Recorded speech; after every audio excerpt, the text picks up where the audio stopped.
হঠাৎ কি মনে করে এলি? আরে বলিস না আপু, বেড়াতে এসেছি এমনি। আমরসের জন্য খুব মন জ্বলছিল, আর তোর পিচ্চিটার জন্য খুব মন জ্বলছিল, তাই এসেছি। কেমন আছিস? এই তো, আলহামদুলিল্লাহ ভালো আছি।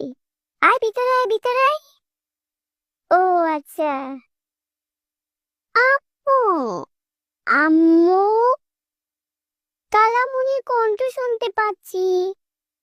আরে কালামুনি, তুমি এসেছো? আমি তো কালকে তোমাকে স্বপ্নে দেখেছি। তুমি আমার জন্য অনেকগুলো নাস্তা নিয়ে এসেছো। এখন তুমি আমার জন্য নাস্তা নিয়ে এসেছো?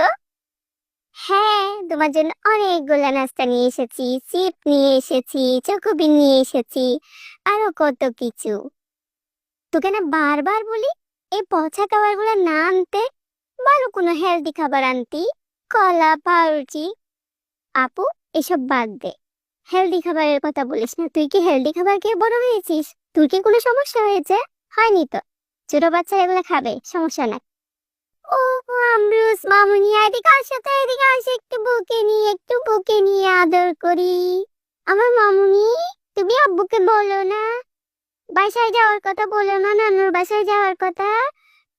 বলি তো, বাবা নিয়ে যায় না, বাবা যেতে দেয় না। After a few moments later. আরে আপা, তুই ওদেরকে নিয়ে কিভাবে থাকিস? এই মাত্র গুছিয়ে গিয়েছি ঘরটা, দেখ তো কিরকম এলোমেলো করে ফেলেছে। বলিস না, বলিস না, ওদের কথা বলিস না। হ্যাঁ, ওরে তো আমাকে অনেক জ্বালাতন করে, অনেক জ্বালাতন করে।